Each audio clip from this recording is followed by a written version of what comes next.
రోజుకి వచ్చేసాము.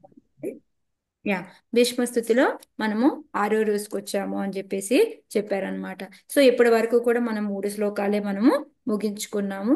దాంట్లో ఏంటి అంటే ఫస్ట్ శ్లోకాలు ఏంటి, భీష్మ స్థితిలో ఆయన మొత్తం కూడా వితృష్ణ అని చెప్పుకున్నాం కదా. మనకి ఎప్పుడైతే నాకు అనేక రకాలైన ఏవైతే భౌతికమైనవి కానీ, నా ఏమంటారు నా అనుభవంతో కానీ, కోరికలతో కానీ, లేకపోతే ఆ ఫీలింగ్ విల్లింగ్ థింకింగ్ ఆలోచనలతో కానీ, ఎన్నో రకాలైన కోరికల అనుభవాలన్నీ ఉండుంటాయి. వాటన్నిటి నుంచి నన్ను బయటపడవేసి నాకు పూర్తిగా నా ధ్యానం ఏకాగ్రత అంతా కూడా నీ మీదే ఉండేలాగా చూడు అని చెప్పేసి మనం ఫస్ట్ శ్లోకాలో చూసాము. సో రెండో శ్లోకా వచ్చేసి త్రిభువన కమలం తమాల వర్ణం. సో ఆ శ్లోకాలో ఏంటి అంటే భగవంతుడి యొక్క ఆ, అందమైన రూపం గురించి చెప్తూ ఉన్నారనమాట. ఆ అందము దివ్యమైన రూపాన్ని గురించి మనకి ఆయన కీర్తిస్తూ ఉన్నారనమాట. సో ఇక్కడ ఏంటి అంటే మనము శ్రీమద్ భాగవతం మొత్తం చూసాము అంటే దాంట్లో కామన్ గా మనకు కనపడేది ఏంటి అంటే భక్తులందరూ కూడాను భగవంతుడి యొక్క దివ్య శరీరాన్ని, దివ్య రూపాన్ని, దేహాన్ని వాళ్ళు వర్ణిస్తూ ఉంటారనమాట, కీర్తిస్తూ ఉంటారు. సో అది అన్నిట్లో శ్రీమద్ భాగవతం ప్రతి చాప్టర్ లోనూ ఎక్కడో చోట ఇది గ్యారంటీ ఉంటుంది కామన్ గా అన్నిట్లోనూ అని చెప్పారనమాట. నెక్స్ట్ ఏంటంటే ఒక్కొక్కరు ఒక్కోలాగా భీష్ముడు ఆ భీష్ముడు కానీ, ద్వారకావాసులు కానీ, వ్రజవాసులు కానీ, హస్తినాపురం వాళ్ళు కానీ, ఇంకా ఎన్నో రకాలైన భక్తులు కానీ, వీళ్ళందరికీ ఏంటంటే ఒక్కొక్కళ్ళు ఒక్కొక్క రకంగా అన్నమాట భగవంతుడిని కీర్తిస్తూ ఉంటారు. వాళ్ళకి ఒక్కొక్క వాళ్ళ మూడుని బట్టి వాళ్ళకి ఒక్కొక్క రూపం అంటే భగవంతుడిది ఇష్టంగా ఉంటుందన్నమాట. సో వాళ్ళు ఏంటంటే భగవంతుడి యొక్క సన్నిహిత భావంతో ఒక్కోలాగా వాళ్ళు వాళ్ళ మూడ్ని బట్టి కీర్తిస్తూ ఉంటారు అని చెప్పేసి చెప్పారనమాట. సో ఇంకా ఏంటంటే ఈ అందం గురించే, ఇది ఏంటి అంటే కృష్ణుడి యొక్క అందం అనేది ఏంటి అంటే ఆయన వ్యక్తిత్వంలో అద్భుతమైన ఒక ఆ, అంశం అన్నమాట అది. సో ఇంకా మనం ఎక్కువగా దేనికి భగవంతుడి యొక్క అందం చూసే అట్రాక్ట్ అయిపోతుంది, గుణాలు అవన్నీ వదిలేయండి. సో అన్ని అంశాల్లోకి అద్భుతమైంది ఏంటి అంటే ఆయన యొక్క శరీరం యొక్క అందం.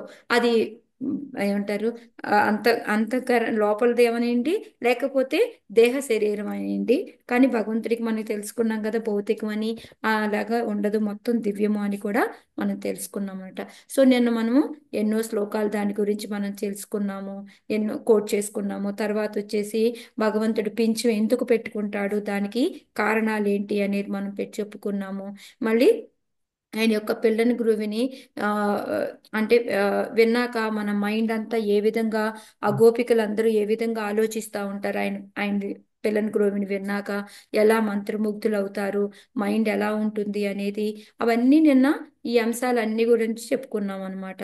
సో ఇంకా ఏంటంటే కృష్ణ దాంట్లో ఆయన యొక్క రూపము, మళ్ళీ లీలలు, ఇవన్నీ కూడాను ఎంత మధురంగా ఉంటాయి అంటే అదరం మధురం, వదనం మధురం, నయనం మధురం, హసితం మధురం, మధురాతి మధురం, మధురాధిపతయే మధురం. అంతేనా, ఏదో పాడాను నేను, సారీ. మాతాజీ ఉన్నారు. ఏమైంది ఆ రసరానికి? మధురాధిపతే సర్వం మధురం మాతాజీ. ఎస్ మాతాజీ. అధరం మధురం, వదనం మధురం, నయనం మధురం, హసితం మధురం, మధురాతిపతియే మధురం. అలా వస్తుంది సాంగ్. ఓకే, అది పాడారు ప్రభు అని పాడి అవన్నీ అన్నీ కూడా ప్రతి ఈచ్ అండ్ ఎవ్రీ పార్ట్ కూడా భగవంతుడిది మధురంగా ఉంటాయి అని చెప్పేసి చెప్పారనమాట. సో ఇంకా ఏంటంటే భగవంతుడి యొక్క నామము, ఇంకా ఆయన సరళత్వం కానీ ఆయనది మధురంగా ఉంటుంది, నామం మధురంగా ఉంటుంది, సరళత్వం సింప్లిసిటీ మధురంగా ఉంటుంది, ఆయన అమాయకత్వం మధురంగా ఉంటుంది, ఇంకా అన్నీ కూడా మధురంగానే ఉంటాయి అని చెప్పేసి చెప్పారనమాట. ఇంకా ఇవన్నీ యొక్క కృష్ణుడి యొక్క అంశాలు అయితే, వాటిలో ఏంటంటే ఇంకా బృందావనంలో ఉండే కృష్ణుడి అందం అయితే ఇంకా ఇంకా మధురాతి మధురం అనేసి చెప్పారనమాట. సో ఇంకా ఇప్పుడు స్లోగా ఏంటంటే ఆయన భీష్ముడు ఇంకా అక్కడ అయిపోయింది, ఆయన అందం గురించి అయిపోయిన తర్వాత ఇప్పుడు వచ్చేసి కురుక్షేత్రంలో ఉన్న కృష్ణుడి గురించి ఆయన ఆ సీన్ గుర్తు తెచ్చుకుంటూ ఆయన మీద ఆ ధ్యానిస్తూ ఉన్నారనమాట. సో అప్పుడు ఏం శ్లోక చెప్పారు, ఇది తరగ రజో విధూమ్ర విశ్వక్ అని కోచలలిత శర్మ వారి అది మనం నేను చెప్పుకున్నాము. శ్రమ భార్య, ఎప్పుడైతే ఆ గుర్రాలతో వచ్చే మట్టితోటి ఆయన మొహమంతా జుట్టంతా కూడా పాడైపోయి ఉంటుంది. మళ్ళీ ఆ శ్రమ చేయడం వలన చెమట బిందువులు ఉంటాయి, అవి చక్కగా అలంకరించబడి ఉన్నాయి అని చెప్పి చెప్పుకున్నాము. సో ఇందాక శ్లోకాలో తమాల ట్రీ తోటి ఆయన అందాన్ని పొగిడారు. ఇప్పుడు వచ్చేసి ఆయన ఏం చెప్తున్నాడు ఇక్కడ, ఎక్కడైతే కురుక్షేత్రంలో అక్కడ ఆయన ఆయన దేని మీద ధ్యానిస్తున్నారు అంటే, నిన్నంతా మనం చెప్పుకున్నదే అన్నమాట ఇది. ఎప్పుడైతే ఆయన బాణాలు పవర్ఫుల్ గా ఉన్న పదునైన బాణాలని వదులుతాడు, అవి వచ్చేసి లోపల ఏదైతే ఉందో మన కవచం వేసుకుందో ఆ కవచాన్ని చీల్చుకొని లోపలికి వెళ్ళి భగవంతుడి యొక్క శరీరాన్ని తాకుతాయి. ఆ తాకిన దగ్గర అక్కడ గాయాలయ్యి రక్తం వస్తూ ఉంది అనేసి. సో అలాంటి దాన్ని ఆయన చూhinచుకొని చాలా ఆనందపడుతున్నాడు అనమాట. అంటే అది ఎంత అందంగా ఉంది, గుర్రం మట్టితోటి మళ్ళీ ఆ చెమట బిందువులతోటి అలంకరించబడే మొహమంతా ఉంది. మళ్ళీ వచ్చేసి శరీరంలోనేమో గాయాలయ్యి రక్తం కారుతా ఉంది అనేసి, మమ నిశ్చసరై వివిధ్యమాన అనేసి చెప్తున్నా, నా యొక్క బాణాలతోటి ఈ విధంగా జరిగింది అనేసి. అది భీష్మకి ఎంతో నచ్చింది. కానీ గోపికలు తీసుకున్నాం అనుకోండి, వాళ్ళకి అస్సలు అది నచ్చదనమాట. మరి ఎందుకు అంటే దానికి ఎగ్జాంపుల్ ఏం చెప్పుకొచ్చారు అంటే, ఎప్పుడు వాళ్ళు బృందావనంలో భగవంతుని చూస్తూ ఉంటారు గోపికలు. ఒకసారి ఏంటంటే ఈ కురుక్షేత్రం జరగక ముందు అనమాట, వాళ్ళందరూ ఏమవుతారు, బృందావనం కురుక్షేత్ర యుద్ధం దానికి వెళ్తారు. ఎందుకు అంటే మనకు తెలుసా సోలార్ ఎక్లిప్స్ వస్తూ ఉంటది. వచ్చినప్పుడు ఆ యొక్క ఏవైతే ఆచారాలు ఉన్నాయో వాటిని పాటించడం కోసం ఓన్లీ వీళ్ళే కాదు, మధురావాసులు, ద్వారకావాసులు, హస్తినాపుర వాసులు, ఇంకా ఎక్కడెక్కడ ఉండే మొత్తం ప్రపంచంలో ఉన్న వాళ్ళందరూ కూడా అక్కడికి వస్తారనమాట. వచ్చినప్పుడు ఏమైంది, అప్పుడు కృష్ణ కూడా అక్కడ ఉంటాడు. వాళ్ళు గోపికలు ఎప్పుడు, ఎందుకంటే వాళ్ళు ఎన్నో రోజులైపోయింది కృష్ణని చూసి, తర్వాత మళ్ళీ ఇప్పుడే అనమాట చూడడం. ఎప్పుడో 10-11 సంవత్సరాలప్పుడు అక్రూరుడు వస్తాడు. అక్రూరుడు వచ్చి కృష్ణని మధురాకు తీసుకొని వెళ్ళిపోతాడు బృందావనం నుంచి. సో అప్పటి నుంచి కూడా వాళ్ళు ఇంతవరకు కూడా ఎప్పుడూ చూడలేదన్నమాట. సో ఎప్పుడైతే అక్కడికి వెళ్ళి చూశారో వాళ్ళకి అసలు నచ్చదు. భగవంతుడిని చూస్తూ ఉన్నా కూడా వాళ్ళకి ఇంకా భగవంతుడితో ఎడబాటు ఉన్నట్టే ఉంటుంది. ఎందుకు అంటే ఇక్కడికి వచ్చి చూస్తే ఎలా ఉన్నాడు, ఆయన రాజులాగా ఉన్నాడు, రాజు వేషధారణలో ఉన్నాడు, ప్లస్ మళ్ళీ ఆయుధాలతో ఉన్నాడు. సో ఇదంతా కూడా వాళ్ళకి నచ్చలేదన్నమాట. అంటే ఎదురుగా మనిషి ఉన్నప్పటికీ కూడా వాళ్ళకి ఇంకా కూడా భగవంతుడి మీద ఎడబాటులాగే ఉందన్నమాట.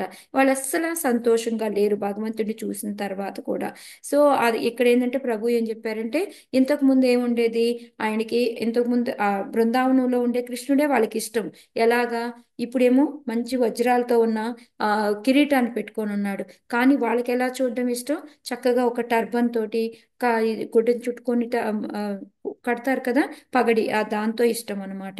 మళ్ళీ ఇక్కడేంటి, అన్ని ఇంతకుముందు ఎలా ఉండేవాడు భగవంతుడు, ఎప్పుడు ఆవులతోటి, నెమళ్ళతోటి, ఆ ఆ, చిలుకలతోటి, జింకలతోటి, ఇలా ఎంతో ఇదిగా ఉండేవాడు. కానీ ఇక్కడ ఎలా ఉన్నాడు, ఏనుగులు, గుర్రాలు, మళ్ళీ మంత్రులు, సైనికులు, వీటన్ని రథాలతోటి, వీటన్నిటితో ఉన్నాడనమాట.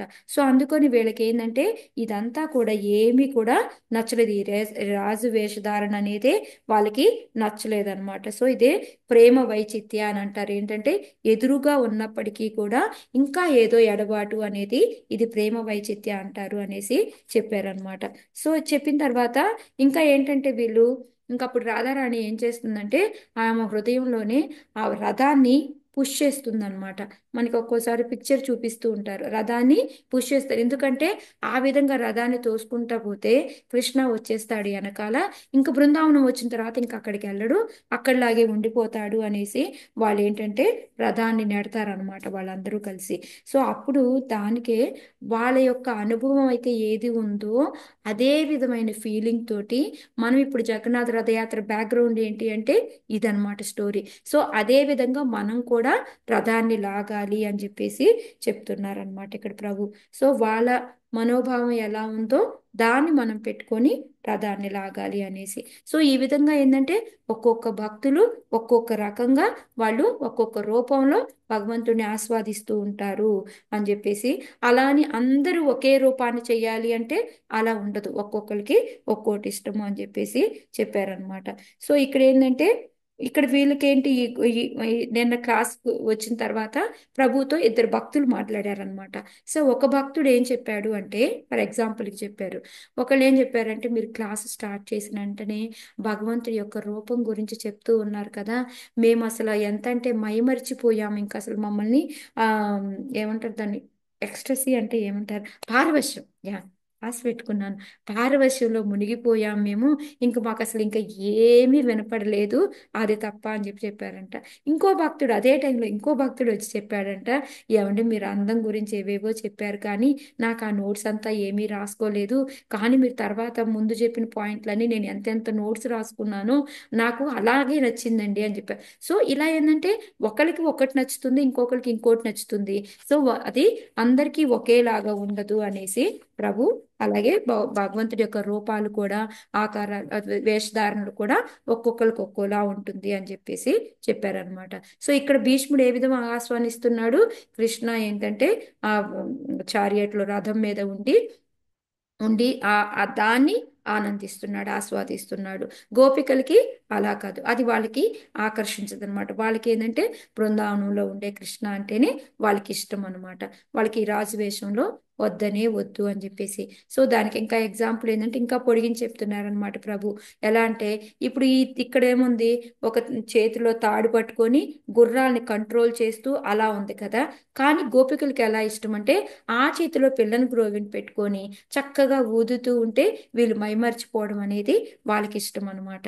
సో మళ్ళీ ఇక్కడ ఏం చూస్తారు, అంచె వజ్రాలతోటి వీటన్నిటితో మెరిసిపోతున్న ఒక అదే మెరుస్తూ ఉన్న కిరీటాన్ని పెట్టుకొని ఉన్నాడు. కానీ వాళ్ళకేమి ఇష్టం, చక్కగా ఒక గుడ్డతోటి బాగా టర్బన్ లాగా కట్టి దానికి మధ్యలో ఒక ఏమంటారు, దీన్ని వేస్తాం కదా, బన్నుతో పెట్టి జడలాగా వేసి ఒక చిన్న పికాక్ని ఒక పించాన్ని పెడితే అది వాళ్ళకి గోపిలకి ఇష్టం అనమాట. సేమ్ అక్కడే మళ్ళీ ప్రభు ఏంటంటే గోపికా గీతంలోది ఒక శ్లోకాన్ని గుర్తు చేస్తా ఉన్నారు. సో దాన్ని ప్లే చేస్తాను నేను ఒకసారి.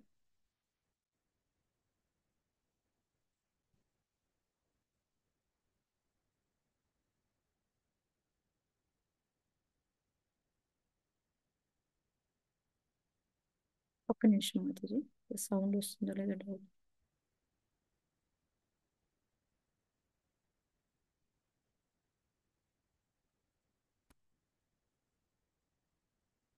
are saying in the Gopi Gita, Sharadudashaye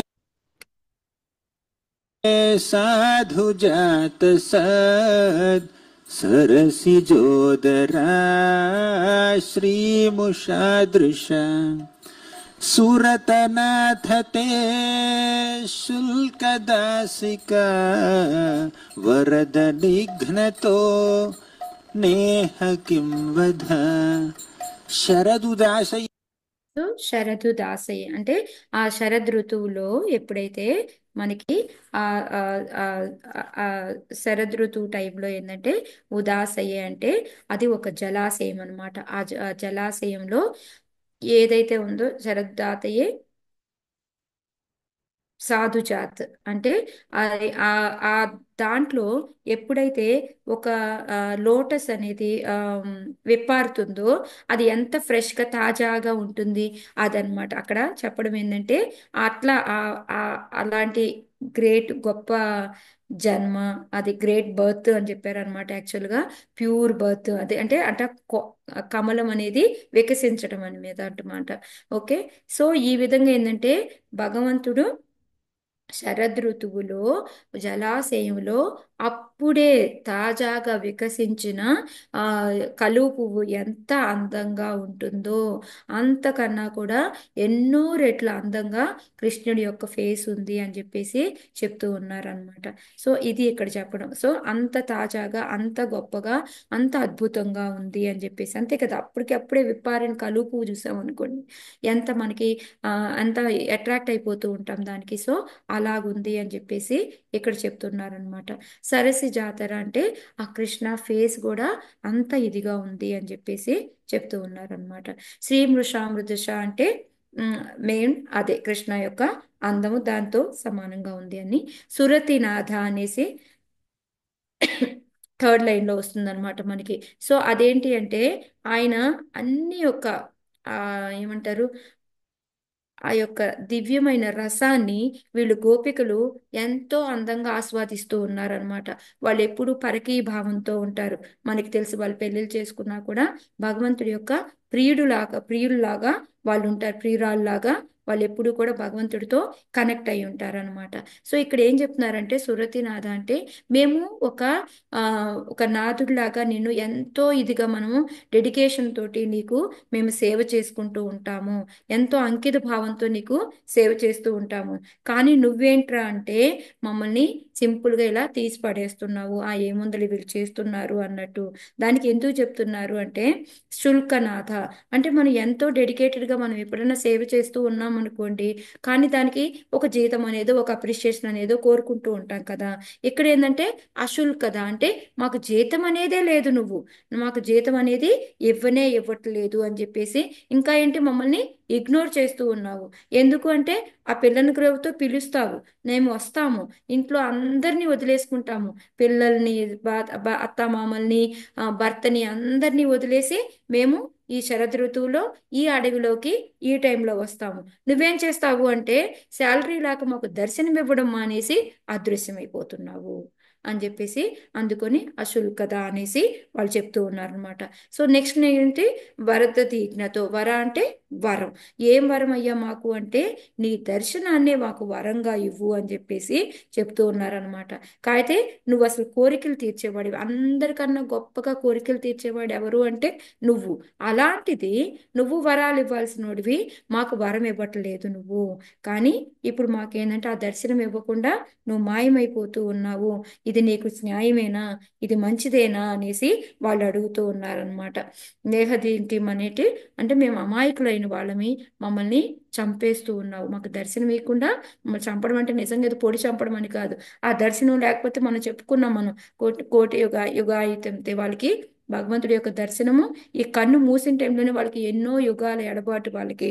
అలాంటిది ఇంక ఇప్పుడు నువ్వు మమ్మల్ని పిలిచి ఇలాగా దర్శనం ఇవ్వకుండా ఉంటావా అని చెప్పేసి వాళ్ళు అడుగుతూ ఉన్నారనమాట. సో ఇది ఏంటంటే ఇంకా నెక్స్ట్ లైన్ కూడా వస్తుంది. నెక్స్ట్ ఏంటంటే దాంట్లో కూడా కితవ యోహిత అనేసి మనకి ఇంకా నెక్స్ట్ శ్లోకా కూడా వస్తుంది అనమాట. సో నువ్వేంటంటే ఎంతో మోసగాడివి, నువ్వు మమ్మల్ని తర్వాత సేవ చేయించుకుంటూ జీతం ఇవ్వట్లేదు, ఆ జీతం ఏంటి అంటే నీ దర్శనము, అది ఇవ్వకుండా మాకు అదృశ్యమైపోతూ ఉన్నావు అని చెప్పేసి వాళ్ళు ఆ సన్నిహిత భావంతో భగవంతుణ్ణి మందలిస్తూ ఉన్నారు. అంటే పోట్లాటానికి చెప్పుకోవచ్చు మనం. సో అలా తిడుతున్నారు, లేకపోతే మందలిస్తున్నారు, ఇవన్నీ కూడా చేస్తూ ఉన్నారనమాట. సో అలాగా కృష్ణుణ్ణి మందలిస్తూ ఉన్నారు. సో ఇంకా నిన్న మనం చెప్పుకున్నాం యశోదామయ్య. యశోదామయ్య ఏ విధంగా తిడుతుంది భగవంతుడిని, వాత్సల్య భావంతో. ఏ విధంగా, నువ్వు కోతుల యొక్క ప్రేమికుడివి, నువ్వు కోతులతోనే ఉంటావు, నువ్వు అబద్ధాలు చెబుతావు, నువ్వు దొంగతనం చేస్తావు, నువ్వు అదే కాదు, నువ్వు ఇంకా దొంగతనం అది వెన్నను దొంగలించేసి దాన్ని కోతులకి పంచిపెడుతూ ఉంటావు, నువ్వు మళ్ళీ నన్ను ఎంత నేను పట్టుకుందాము అని ప్రయత్నించబోతే నన్ను అన్ని వీధుల్లో కూడా తిప్పి పెట్టావు నువ్వు అనేసి ఇంకా ఈ విధంగా ఆమె ఎన్నో రకాలుగా భగవంతుణ్ణి ఆ, తిడుతూ ఉందన్నమాట. సో ఇలా ఏంది అంటే ఇంకా ఇంకా ఏం చెప్పిందామా, సో అందుకొని నేను నీకు ఇంకా నేను మిల్క్తో చేసిన వస్తువులు లాంటి ఏవి ఇవ్వను, నీకు టాయ్స్ ఇవ్వను, ఇంకా నేను కట్టయిపోతున్నాను అనేసి ఆమె ఆ భగవంతుడిని కట్టేస్తుంది. అదే మనకి దామోదర్ లీల అనమాట. సో ఇక్కడ యశోదమయ్య వాత్సల్య భావంతో మందలిస్తూ ఉంటే, ఇందాక గోపికలు ఏంటి మాధుర్య భావంతో వాళ్ళు మందలిస్తూ ఉన్నారనమాట భగవంతుడిని. సో ఈ విధంగా ఏంటి అంటే ఒక్కొక్కళ్ళు ఒక్కోలాగా చెప్తూ ఉన్న భగవంతుడు ఎంతో ఆనందంగా వాటిని వింటూ ఉంటాడనమాట. సో ఇంకా ఏంటి అంటే దానికి ఎగ్జాంపుల్గా ఇంకోటి ఎందుకు అనేసి చెప్తున్నారనమాట. మనకి ఈ ఉత్తాన సెరమనీ అనేది చేస్తూ ఉంటారు. సో ఒక్కొక్కరు ఒక్కోలాగా చేస్తూ ఉంటారు. సో భగవంతుడు ఏంటంటే ఈ గౌరవమైన ప్రార్థనలు విని విని కూడా బోర్ కొడుతూ ఉంటుంది అనమాట. సో భగవంతుడికి ఏంటంటే ఇలాంటివి నచ్చుతూ ఉంటాయి అన్నమాట. సో అందుకొని ఒక ఉత్తాన సెరమనీ అనేసి చేస్తారు. ఎప్పుడైతే భగవంతుడికి 3వ నెల వస్తుందో, ఇప్పుడు చూడండి మామూలుగా పిల్లలు చిన్నప్పుడు ఏంటి వాళ్ళు బోర్లా పడరు, వాళ్ళంతటి వాళ్ళు పడలేరు. మనమే స్నానం చేయించినా ఏం చేసినా మన తల్లి సహాయంతో వాళ్ళని బోర్లా వేస్తూ ఉంటాం అనమాట, ఎవరో ఒకరి సహాయంతో. కానీ ఎప్పుడైతే వాళ్ళంతట వాళ్ళే 3వ నెలలో బోర్లా పడతారో అప్పుడు ఏంటి అంటే దాన్ని ఒక పెద్ద పండగలాగా చేసుకుంటుంది అనమాట యశోదమయ్య. గోపికలందరినీ పిలిచి దాన్ని ఎంతో పెద్ద పండగలాగా సెలబ్రేట్ చేసుకుంటుంది. అయితే యాక్చువల్గా ఈ ఈ తల్లిదండ్రులకి ఏంటి అంటే భగవ పిల్లవాడు చిన్న చిన్నగా పెరుగుతూ ఉన్నాడు అనుకోండి, ప్రతిదాన్ని కూడా ఒక పండగలాగా చేసుకుంటూ ఉండేవాళ్ళు వెనకటి రోజుల్లో. వేదిక రోజుల్లో ఈ విధంగా చేసుకుంటూ ఉండేవాళ్ళు. సో యశోదమయ్య ఏంటి అంటే చక్కగా, ఎందుకంటే ఆ పెరుగుతున్న దాన్ని వాళ్ళు సెలబ్రేట్ చేసుకుంటున్నారనమాట. సో యశోదమయ్య ఏంటంటే బ్రాహ్మణులను పిలుస్తుంది. వాళ్ళు వచ్చేసి వేద మంత్రాలు పఠిస్తూ ఉంటారనమాట. అది ఇలా వింటూ ఆ అనుకుంటూ ఆవలించుకుంటూ నిద్రపోతూ ఉంటాడనమాట. సో అంటే ఇక్కడ చెప్పొచ్చేది ఏంటంటే ప్రభు అలా ఒక్కొక్కరు ఏంటంటే ఒక్కోలాగా ఉంటారు, దాన్ని ఒక్కో విధంగా భగవంతుడు తీసుకుంటూ ఉంటాడు అని చెప్పేసి.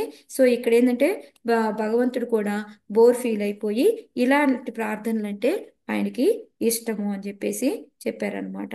మ్యాక్సిమం ఎక్కువగా ఏంటంటే బృందావనంలో ఉన్నప్పుడు ఆయన దేవాతి దేవుడు అనే విషయం మర్చిపోతాడు. ఈ గోపికలు చిన్నవాళ్ళు కానీ పెద్దవాళ్ళు కానీ వీళ్ళు ఈ విధంగా భగవంతుణ్ణి ఆట పట్టిస్తూ మళ్ళీ మందలిస్తూ ఇలా ఉంటేనే ఆయనకి ఎంతో ఆనందంగా ఆస్వాదిస్తూ ఉంటాడనమాట. అదే అవుట్ సైడ్ బృందావనం అనుకోండి, బృందావనం బయటకు వస్తే ఆయన ఒక దేవాతి దేవుడిలాగా ఈ గౌరవమైన ప్రార్థనలు వీటిని ఆయన ఎంజాయ్ చేస్తాడనమాట. సో అలాగేందంటే కృష్ణుడు అలాగే భక్తులు కూడా ఏంటంటే ఆయన వాళ్ళ వాళ్ళ యొక్క స్వభావాలను బట్టి వాళ్ళ ఒక్కొక్క రూపాన్ని ఒక్కొక్క విధంగా ఆస్వాదిస్తూ ఉంటారు అనేది ఇక్కడ చెప్తూ ఉన్నారు. సో భీష్ముడు ఏంటి ఈ విధంగా ఆయనకి ఇష్టం అనమాట. ఎలా అయితే అంటే ఇది సాంప్రదాయపరంగా చూసామనుకోండి, ఇది యాక్చువల్గా గాయాలతోటి వీటితోటి భగవంతుని చూసి ఆనందించడం అనేది చాలా ఇబ్బందికరంగా ఉంటుంది. కానీ ఇక్కడ మాత్రం ఈయన ఎంతో ఆనందంగా దాన్ని ఆస్వాదిస్తూ ఉన్నాడు అని చెప్పేసి. ఇక్కడ గోపికలు ఏంటి అంటే కానీ వాళ్ళు చాలా సున్నితమైన మనసు ఉన్న వాళ్ళు అనమాట. వాళ్ళు ఎప్పుడు ఏంటంటే వాళ్ళకి ఈ వేషధారణ అనేది నచ్చదనమాట. వాళ్ళకి ఎప్పుడు బృందావనంలో ఉంటే కృష్ణుడే ఇష్టం. వాళ్ళు ఎప్పుడు ఎలా ఆలోచిస్తూ ఉంటారంటే వాళ్ళ సున్నితమైన మనసు గురించి ప్రభు ఏం చెప్తూ ఉన్నారంటే, ఆయన కాళ్ళకి చెప్పులు లేకుండా బృందావనంలో తిరుగుతూ ఉంటాడు కదా. తిరుగుతూ ఉంటే వాళ్ళకి ఇక్కడ ఆల్రెడీ శ్లోకాస్ కూడా ఉన్నాయి, ఏం కోట్ చేయలేదు ప్రభు. సో ఇక్కడ ఏంటంటే వాళ్ళు అనుకుంటూ ఉంటారంట, మా చెయ్యి తగిలితేనే ఎంతో సున్నితంగా ఉంటాయి, అలాంటిది ఆ సున్నితమైన పాదాలతోటి ఈ బృందావనంలో నడుస్తూ ఉంటే రాళ్ళు, మళ్ళీ రప్పలు, మళ్ళీ ఏంటంటే గడ్డి, ఇవన్నీ కూడా ఎంత గుచ్చుకుంటాయి. మనం నడుస్తుంటేనే మన పాదాలు ఎంత నొప్పి పుడుతూ ఉంటాయి, అలాంటిది భగవంతుడు వెళ్తే ఎంత ఇదిగా ఉంటాయి అనేసి వాళ్ళు ఎంతో దాని గురించి బాధపడుతూ ఉంటారనమాట వాళ్ళు ఎప్పుడూ కూడాను. అలా ఉంటుంది వాళ్ళ యొక్క సున్నితమైన మనస్సు అని చెప్పి చెప్తూ ఉన్నారు. సో ఇక్కడ అదే విధంగా ఏంటంటే మనకి రామాయణంలో కూడా మనకు వస్తుందన్నమాట. రామాయణంలో చూసాము అంటే ఎప్పుడైతే ఆయన దండకారణ్యం వెళ్తూ ఉంటాడో భగవంతుడు, ఆ అయోధ్య వాసులందరూ కూడాను మనందరికీ తెలుసు, ఎప్పుడైతే ఆయన అట్లాగా చెప్పులు లేకుండానే వెళ్ళిపోతాడు కదా. ఆ వెళ్ళేటప్పుడు ఏమవుతుంది, ఆ వెళ్ళే దారి అంతా కూడాను అరణ్యం, అది ఎలా ఉంటుందో మనకి తెలుసు. సో ఆ ఆ భగవంతుడి యొక్క కాళ్ళు ఎంత సున్నితంగా ఉంటాయి అంటే, రామచంద్రుడు అలా నడిచెళ్తున్నాడు, ఆయన కాళ్ళు ఎంత సున్నితం అంటే సీతాదేవి యొక్క చెయ్యి తగిలితేనే ఆయన కాళ్ళు ఎర్రగా అయిపోతాయంట. నార్మల్గానే సీతాదేవి చెయ్యి ఎలా ఉంటుంది, చాలా కమల పువ్వులాగా అంత సున్నితంగా ఉంటుంది. అలాంటి ఆమె చెయ్యి తగిలితేనే ఆయన కాళ్ళు ఎర్రగా కందిపోతున్నప్పుడు ఈ దారిని వెళ్తూ ఉంటే ఇంకా ఏంటి అని ఒక్కసారి ఊహించుకుంటేనే అక్కడున్న అయోధ్య వాసులు అందరూ కూడా మూర్చిపోయారంట, అందరూ కూడా అన్కాన్షియస్ అయిపోయారంట. సో ఈ విధంగా ఏంటి అంటే ఒక్కొక్కళ్ళు ఒక్కోలాగా ఉంటుంది వాళ్ళ ఆలోచన అది అని చెప్పేసి చెప్పారనమాట. అదే ఇక్కడ రామాయణంలో మళ్ళీ చూసాము అంటే నిన్న మనం చెప్పుకున్నాం జాంబవంతుడు. జాంబవంతుడు ఏం చేశాడు, భగవంతుడితోటి యుద్ధం చేశాడు. ఎన్ని రోజులు చేశాడు, 28 రోజులు చేశాడు. అది కూడా ఎలా చేశాడు, పెద్ద పెద్ద కొండల్లాంటి రాళ్ళు తీసుకొచ్చి వాటిని తీసుకెళ్లి భగవంతుడి మీద వేసేయడం, అవి పాపం ఒక్కోసారి తలకు తగలడం, ఒక్కోసారి భుజాలకు తగలడం, ఎన్నో గాయాలైపోవడం, ఆయన అసలు గుర్తించలేదు భగవంతుడిని. సో ఈ విధంగా ఇక్కడ భీష్ముడు ఏంటి ఓన్లీ చూస్తున్నాడు, ఆ గాయాలతో ఉన్న దాన్ని చూసి ఆయన ఇది నేను గుర్తుపెట్టుకుంటున్నాను అని చెప్తున్నాడు. కానీ ఇక్కడ జాంబవంతుడు ఏం చేశాడు అంటే, జాంబవాను ఆయనే గాయాలు కూడా సృష్టిస్తున్నాడు, వాటిల్లోనే మునిగున్నాడు అన్నమాట. సో ఇది ఏంటంటే ఈ విధంగా అనేక రకంగా ఇవే భగవంతుడి యొక్క లీలల్లో ప్రత్యేకత అన్నమాట.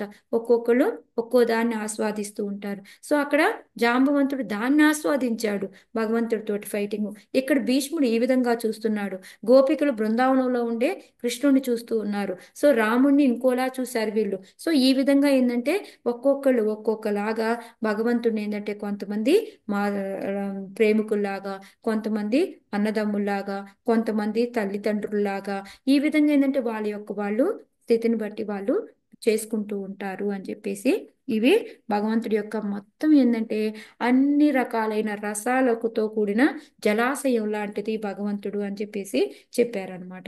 సో ఇది అయిపోయిన తర్వాత ఇక మనం ఇక్కడ వరకు భీష్మ దాని కురుక్షేత్రంలో ఉన్న దాని మీద ఎంజాయ్ చేసాడు, అది అయిపోయింది కదా. ఇప్పుడు ఇంక దేని తలుచుకుంటున్నాడు అనేది మనం వెళ్దాము. సో ఆ శ్లోక మళ్ళీ నెక్స్ట్ శ్లోకాకి వెళ్దాం మనం.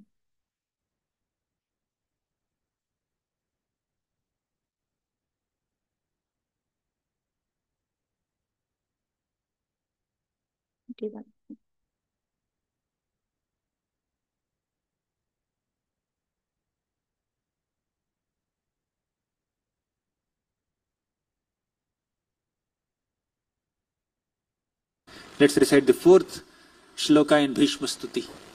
Sapadi sakhivacho nishamyam madhye.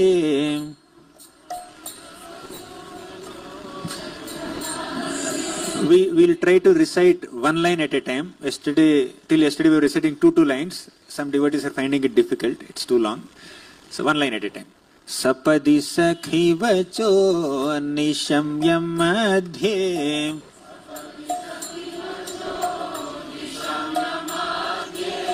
निज परयोर्बलयोरथं निवेश्य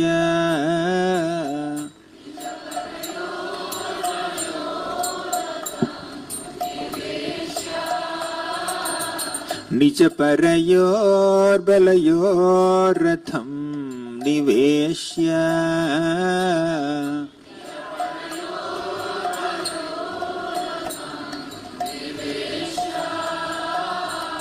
स्थितवती परसैनिकायुरक्ष्ण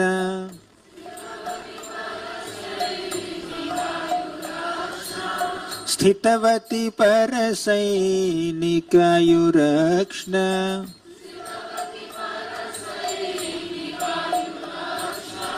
हृतवती पार्थ सखेरतेर्ममास्तु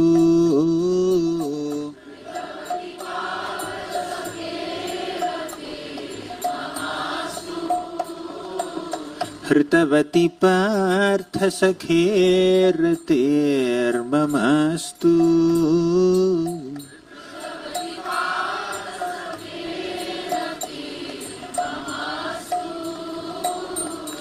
सपदि ఫస్ట్ లైన్ అన్నమాట మనకి. సపది సఖివచో నిశమ్య మధ్యే అంటే ఇక్కడ సపది సఖు అంటే అక్కడ భగవంతుడు అర్జునుడిని గుర్తు తెచ్చుకుంటున్నాడు అనమాట. అంటే భగవంతుడిని భీష్ముడు గుర్తు తెచ్చుకుంటుంది. బట్ ఏంటంటే ఆ సఖ అంటే అర్జునుడు అనమాట. అర్జునుడి యొక్క స్నేహితుడు అంటే అక్కడ కృష్ణుడే అనమాట. సో అక్కడ అర్జునుడు ఏమని అడిగాడంటే సఖివచో ఏమని అడిగాడు, నిశమ్య మధ్యే నన్ను ఇద్దరి మధ్యలోకి తీసుకెళ్ళు. నిశమ్య అంటే అక్కడ ఎవరైతే దుర్యోధనుడి వైపు యుద్ధం చేయడానికి వచ్చారో వాళ్ళందరికి మధ్యలో నిజపరయో బలయో రథం నివేశ నా రథాన్ని తీసుకెళ్లి అక్కడ వాళ్ళిద్దరి మధ్యలో, ఇద్దరు అంటే మా యొక్క సైనికులు వాళ్ళ ఆపోజిట్ లో ఎవరైతే వచ్చున్నారో వాళ్ళ రెండింటి మధ్యలో నన్ను తీసుకెళ్లి నుంచోబెట్టు. ఎందుకంటే నేను ఎవరెవరు అంటే అధర్మం వైపు దుర్యోధనుడికి హెల్ప్ చేయాలి అని ఎవరెవరు వచ్చారో వాళ్ళ యొక్క శక్తి ఏంటో నేను అదంతా కూడా పరీక్షించాలనుకుంటున్నాను, అందుకు నన్ను తీసుకెళ్ళు అని చెప్పేసి అడిగాడు అనమాట. సో దాన్ని మనకి ఆల్రెడీ భగవద్గీతలో కూడా శ్లోకం ఉంది. సేనయోరు భయోర్ మధ్య రథస్థాపత మేచ్యుత. సేనయోరు భయోర్ మధ్య రెండు యుద్ధాల మధ్యలో, యోధుల మధ్యలో రథం స్థాపితం ఏచ్యుత నా రథాన్ని తీసుకెళ్ళి అక్కడ పెట్టు అని చెప్పేసి. సో కృష్ణ కూడా అప్పుడు భీష్ముడు ఏంటంటే ఆ సన్నివేశాన్ని గుర్తు తెచ్చుకుంటున్నాడు. ఇప్పటి వరకు కురుక్షేత్రంలో ఇప్పుడు కురుక్షేత్ర యుద్ధంలో జరిగేదాన్ని గుర్తు తెచ్చుకుంటూ ఉన్నాడు అనమాట. సో ఎప్పుడైతే వాళ్ళు అక్కడ ఈ రెండు సైన్యాల మధ్యలో తీసుకెళ్లి, పాపం అర్జునుడు అడిగాడు కదా, కృష్ణుడు కూడా అంతే ఒబీడియంట్ గా చక్కగా మాట వినేవాడిలాగా తీసుకెళ్లి అక్కడ పెడతాడనమాట, రథాన్ని పెట్టేస్తాడనమాట. సో ఇప్పుడు ఆ సీన్ ని గుర్తు తెచ్చుకుంటూ భీష్ముడు రెండు లైన్స్ చెప్పిన తర్వాత మూడో లైన్ చెప్తున్నాడు అనమాట. స్థితవతి. స్థితవతి అంటే భగవంతుడు తీసుకెళ్లి రథాన్ని అక్కడ పెట్టేశాడు.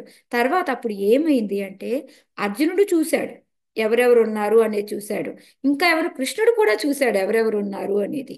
సో ఆ సీన్ చూసినప్పుడు ఏమవుతుంది అంటే పర సైనిక ఆయువు అంటే ఎవరైతే ఎదురుగా ఉన్నారో పర సైనికాలు, మనది సైన్యం అటు సైన్యం, సో ఇటు సైన్యాన్ని చూడకుండా అటు సైన్యాన్ని చూస్తా ఉన్నాడు.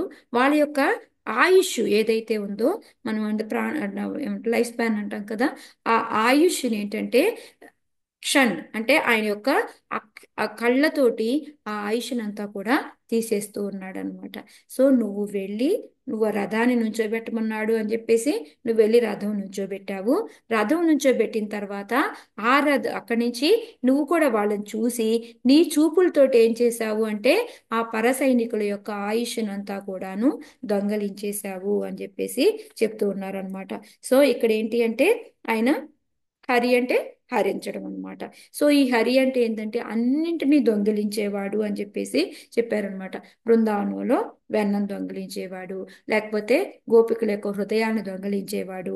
ఇంకా ఏం చెప్పారు అంటే ప్రభు, ఎవరైతే ఈ భగవంతుడి యొక్క లీలలని వింటూ ఉంటారో వాళ్ళ యొక్క హృదయాలను కూడా దొంగిలించేస్తూ ఉంటాడు అని చెప్పేసి చెప్పారనమాట. సో ఇంకా ఇదే కాకుండా మనతో ఉన్న పాపాలన్నిటినీ కూడా హరించేస్తూ ఉంటాడు, మనలో ఉన్న కష్టాలన్నిటినీ కూడా తీసేస్తూ ఉంటాడు.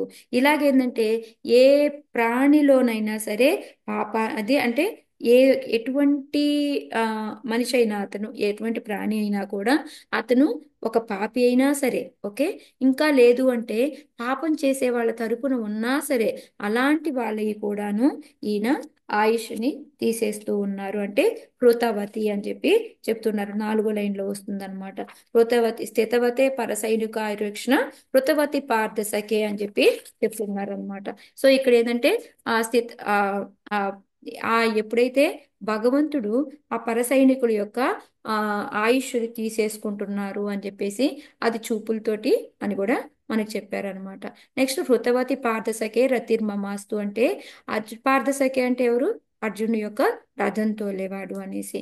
సో ఈ విధంగా ఆయన ఏంటి అంటే ఆ దాని మీదే అంటే ఆ రతి అంటే ఎగ్జాక్ట్ గా వర్డ్ నాకు తెలియట్లేదు, ఆయన మీదే మొత్తం అంతా కూడా ప్రేమనంతా కూడా అక్కడే ఉంచేసి అలాంటి కృష్ణుడికి నేను నమస్కరిస్తున్నాను నమోస్తు అని చెప్పేసి చెప్తూ ఉన్నారనమాట. సో భీష్ముడు ఏంటి అంటే ఇక్కడ ఆల్రెడీ ఆయనకి తెలుసు శరీరాన్ని వదలబోతున్నాడు, ఇంకా ఈ శరీరాన్ని వదిలేసి ఇక్కడ ఆయన వైకుంఠం వెళ్ళబోతున్నాడు అని కూడా తెలుసు. అయినా కూడా అలాంటి టైంలో కూడా ఈయన దేని మీద ధ్యానం చేస్తున్నాడు అంటే ఆ పార్థసారథి మీదే ధ్యానం చేస్తున్నాడు అనమాట. సో ఇంకా ఏంటంటే కొంతమందికి ఒక్కో రూపం మీద మనకి వాళ్ళకి ఆ రతి అనేది ఉంటుంది. బట్ కానీ ఈ బృందావనంలో కొంతమందికి ఏంటంటే బృందావనంలో లాగా, కొంతమందికి ద్వారకాధీష్ లాగా, కొంతమందికి మధురాధీష్ లాగా, కొంతమందికి రాముడిలాగా, కొంతమందికి వరాహుడిలాగా, కొంతమందికి నరసింహలాగా, కొంతమందికి మత్స్యావతారం లాగా, కొంతమందికి బాలాజీ వెంకటేశ్వర స్వామి లాగా, అలా ఏంటంటే ఒక్కొక్కరికి ఎన్నో రూపాలు ఉన్నాయి భగవంతుడి, వాటిలో ఒక్కొక్కరికి ఒక్కోటి అనమాట. భీష్ముడికి ఏంటి అంటే ఆ పార్థసారథి అంటే ఎంతో ఇష్టం అనమాట ఆయనకి. సో అందుకని ఎప్పుడు కూడాను పార్థసారథి అనేది ఆయనకి చాలా అత్యంత దగ్గరమైన రూపము అని చెప్పేసి చెప్తూ ఉన్నారు. సో ఒక్కొక్క భక్తుడికి ఒక్కొక్క రూపం అంటే ఇష్టం ఉంటుంది అని చెప్పేసి చెప్పారనమాట. సో ఇప్పుడు ఏంటంటే పార్థసారథి ఫామ్ అంటే ఏంటి, అక్కడ మనకి ఫైటింగ్లు ఉంటాయి. మనం ఇంకా చాలా మంది మీరు వినే ఉంటారు, ఈ పార్థసారథి ఎప్పుడైతే కృష్ణ అర్జునుడికి హితబోధ చేస్తూ ఉంటాడో ఆ ఫోటోని మనం ఇంట్లో పెట్టుకోకూడదు, ఇంట్లో పెట్టుకుంటే తగాదాలు వస్తాయి. ఇది విన్నారా మీరు ఎవరైనా?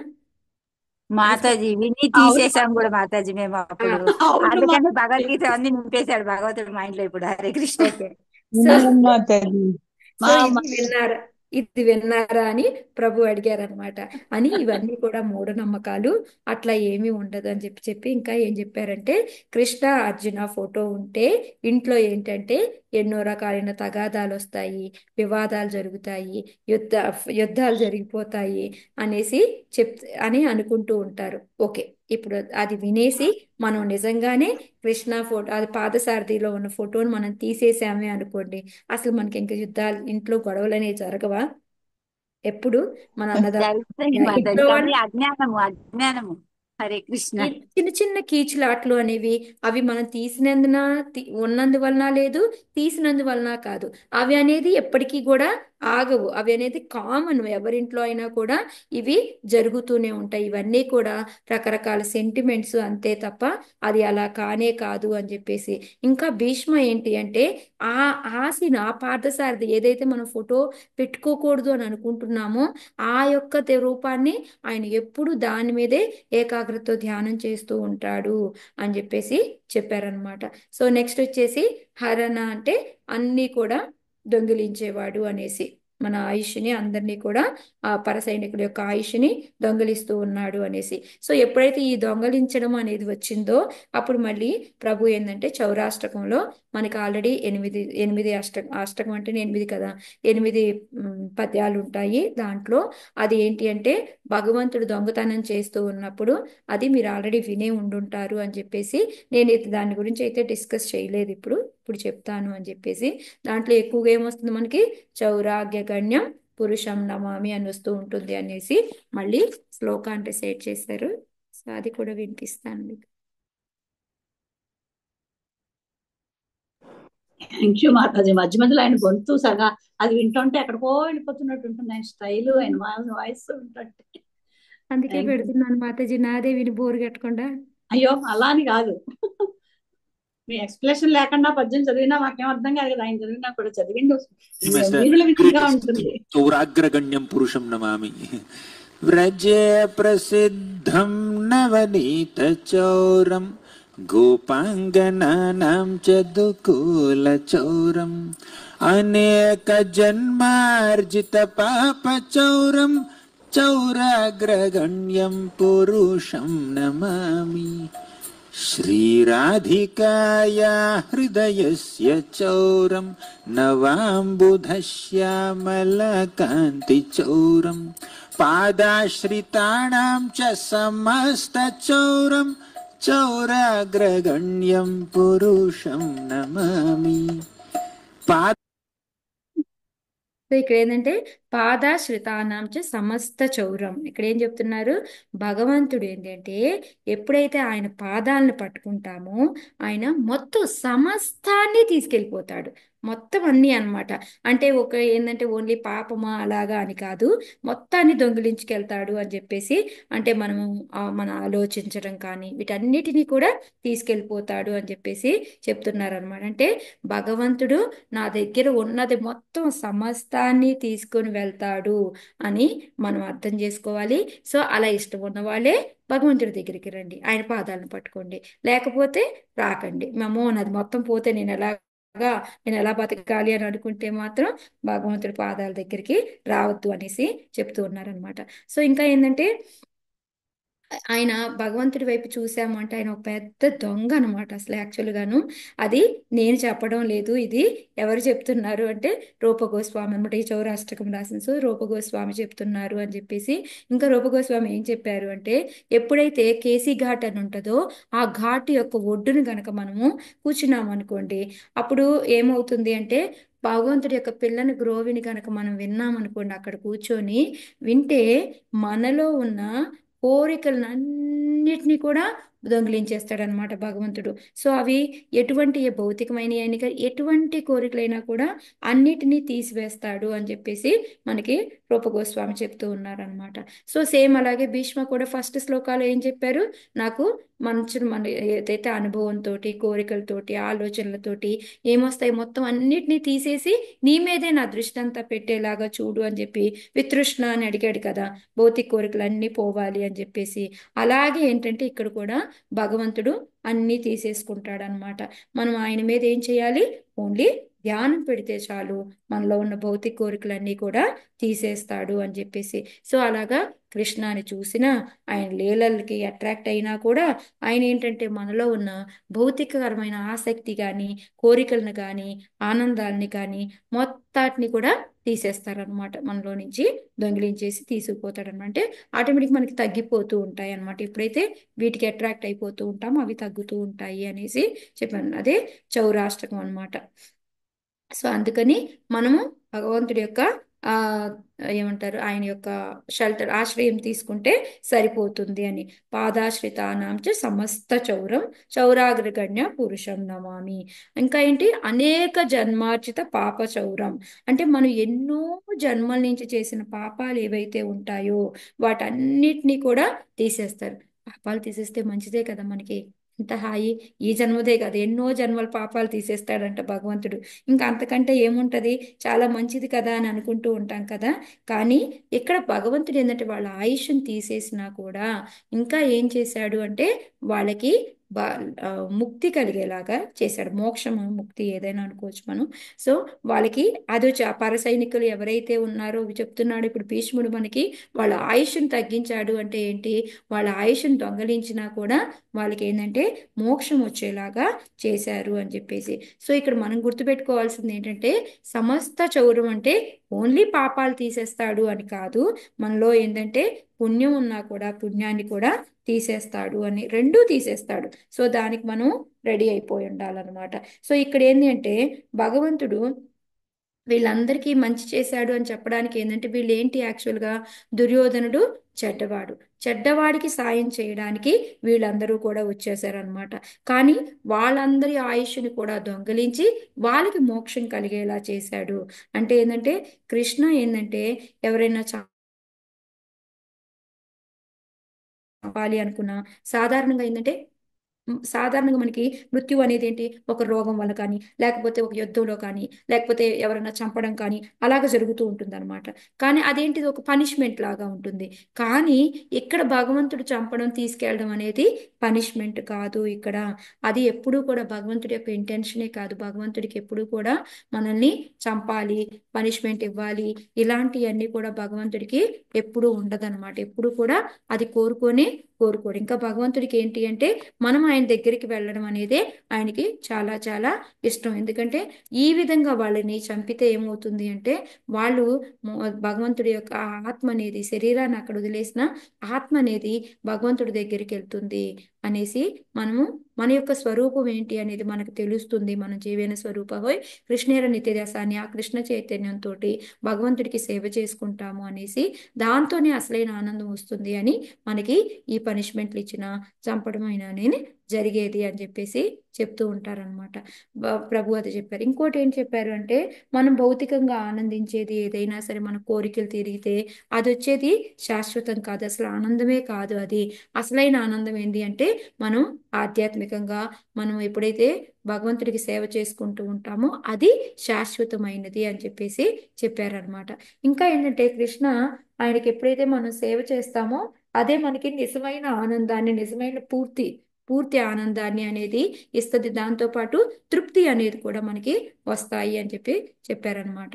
సో కృష్ణ ఏంటి అంటే మన అందరి యొక్క వెల్ విషర్, మంచి కోరుకునేవాడు అనమాట, మంచి స్నేహితుడు లాంటి వాడు అనమాట అతను. సో మనకి భోక్తారాం వ్యక్తిత్వం సర్వలోక మహేశ్వరం సుహృదం సర్వభూతానం అంతిముచ్యతి ఉంది కదా, ఆ శ్లోకాన్ని మళ్ళీ చెప్పారనమాట ప్రభు. చెప్పి ఏంటంటే మనలో అన్ని దొంగలించి ఆయుష్ను తీసుకున్నా కానీ మనకి భగవంతుడు ఎప్పుడు కూడా చివరికి మంచే చేస్తాడు, ఇది మనం ఎప్పుడు కూడా గుర్తుపెట్టుకోవాలి అని చెప్పారనమాట. అంటే ఒక్కొక్కసారి మనకి పనిష్మెంట్ రూపంలో కానీ ఇంకా ఏ రూపంలో కానీ మనకి చేసినా మనకి మంచే చేస్తాడు. ఇందాక మనం అందరినీ చర్చించుకున్నప్పుడు కూడా అందరూ ఇదే చెప్పారు. సో ఈ విధంగా ఏంటంటే దుర్యోధన అక్కడ రక్తంలో పడి ఉన్నాడు, ఆల్రెడీ భీముడి చేత తొడ విరగ్గొట్టబడి ఉంది. అక్కడ ఒక రక్తం లాంటి పూలు మొత్తం ఆ దాంట్లో పడి ఆయన ఉంటే అక్కడేమి భగవంతుడు ఆనందపడలేదు, చాలా బాధపడ్డాడు. ఎలాగా అంటే ఇంకా కానీ చాలా మంది ఏమనుకుంటుంటారు, ఇక్కడ చూడు అసలు కృష్ణనే చేసింది, ఆ భీముడిని ప్రేరేపించేశాడు, ఆ భీముడు ఏమో కోపంతో వెళ్ళేసి ఆయన మా తొడని ఎరగొట్టాడు, ఆ తొడ కూడా ఎరగొట్టమని మరీ మరీ గుర్తు చేశాడు అనేసి. ఎలాగా? ఆ, భగవంతుడు ప్రేరేపించాడు ఏమని? నీకు గుర్తుందా? నీకు మీ నువ్వు ఎప్పుడైతే ఆ ద్రౌపది ఆయన యొక్క కాలు తొడ ఎరగొడతాను అనేసి నువ్వు శపథం చేశావు, నీకు గుర్తుందా అంటే, అవునవును నాకు గుర్తొచ్చేసింది అని చెప్పేసి, అంటే ఆ విషయం ఏంటి అసలు అనేసి మళ్ళీ ప్రభు చెప్తున్నారనమాట. ఎందుకు ఆ విషయం గుర్తొచ్చింది, ఎప్పుడు జరిగింది అనేది మళ్ళీ చెప్తున్నారనమాట. ఎప్పుడైతే దుర్యోధనుడు ద్రౌపదిని ఆ పిలిచి వచ్చి నా తొడ మీద కూర్చో అని తొడ చూపిస్తాడంట. తొడ చూపిస్తే అది అసలు మంచి పద్ధతేనా? ఒక ఒక ద్రౌపది అనేది ఒక పతివ్రత, భర్తలు ఉన్నారు, వాళ్ళ ముందు గేలిగా పిలిచి వచ్చి నా తొడ మీద కూర్చోమని చెప్పారనమాట. చెప్తే అది అది ఎంత పెద్ద తప్పు అసలు అది. ఆ తప్పుని ఏంటంటే అది ధర్మం అసలు, ధర్మం కానే కదా, అది అధర్మమే కదా అనేసి దాన్ని గుర్తు చేసి అది అందుకొని భీముణ్ణి చంపమని చెప్పాడనమాట. అయితే ఇక్కడ మళ్ళీ ప్రభు చెప్తున్నారనమాట, రియల్ గా దుర్యోధనుడు చేసింది ఇప్పుడు వేరే వాళ్ళు ఎవరైనా వాళ్ళ వైఫ్ని వచ్చి ఇక్కడ కూర్చోమని తొడ మీద కూర్చోమని చెప్పడం అనేది ధర్మమా అధర్మమా అని అడిగారనమాట. ఇంకోటి ఏం చెప్పారంటే, అధర్మం అయిన వ్యక్తిని అధర్మం ద్వారా మనం చేస్తే అది ధర్మమే అవుతుంది. అంటే దానికి ఎగ్జాంపుల్ ఏం చెప్పారు అంటే, ఒక ముళ్ళు మన కాల్లో ఇరుక్కుంది అనుకోండి, దాన్ని తీయడానికి ఏం చేస్తాము, ఇంకో ముళ్ళుని తెచ్చి దాని సాయంతో దాన్ని లేపేస్తూ ఉంటాము. సో అదే విధంగా ఏంటంటే, అధర్మంగా ఉన్న వ్యక్తిని అధర్మ రూపంలోనే దాన్ని సంహరించినప్పటికీ కూడా అది తప్పు కాదు. అది కాక ఇంకా ఎక్కువగా ఏంటంటే, భగవంతుని అందరూ కూడాను సేమ్ అదే విధంగా ఇక్కడ కృష్ణ కూడా చేశాడనమాట. ధర్మం కోసం అధర్మంగా ప్రవర్తించాల్సి వచ్చింది అని చెప్పేసి చెప్తూ ఉన్నారనమాట. ఇంకా భగవంతుడిని అసలు నువ్వు ధర్మమా అధర్మమా అనడానికే లేదు. మనం మొన్న కూడా చెప్పుకున్నాము, ధర్మంతో సాక్షాత్ భగవత్ ప్రణీతం. ఆయన ఏం చేసినా ఏం చెప్పినా అది ధర్మం అంతే. ఇంకా దానికి మనం మళ్ళీ వెనకాల లెక్కలు వేయాల్సిన పనే లేదు అని చెప్పేసి చెప్పారనమాట. సో అందుకని అలా దుర్యోధనుడు ఏంటంటే, అలా రక్తం మరుగులో మత్తులు ఏమంటారు దాన్ని, రక్తం మడుగులో పడి ఉంటే ఆ అప్పుడు భగవంతుడేమీ ఆనందపడలేదు, ఇంకా ఆయన చూసి జాలి పడ్డాడంట. ఏమని? నీకు ఎన్ని అవకాశాలు ఇచ్చానయ్యా, నేను ఎన్ని అవకాశాలు ఇచ్చి నువ్వు మారమని చెప్పాను, కానీ నువ్వు అసలు ఎక్కడా కూడా వాటిని మైండ్కే ఎక్కించుకోలేదు. నువ్వు ఎంత రెబల్గా బిహేవ్ చేసావు, నీ మెంటాలిటీ ఎలా ఉందో చూడు, ఎంతమంది ఎన్ని అవకాశాలు ఇచ్చాను, ఎన్ని రకాలుగా చెప్పి చూశాను, అయినా కూడా నువ్వు నా ఆశ్రయం తీసుకోలేదు. ఇంకా ఏంటి అంటే, పాండవులతోటి శాంతి తీసుకో, వాళ్ళతో సంధి చేసుకొని చక్కగా వాళ్ళతో ఫ్రెండ్స్ లాగా ఉండు అని కూడా చెప్పాను. నేను శాంతి దూతలాగా వచ్చాను, వచ్చి ఏం చెప్పాను, సగం రాజ్యాన్ని వాళ్ళకి ఇవ్వు అని చెప్పాను.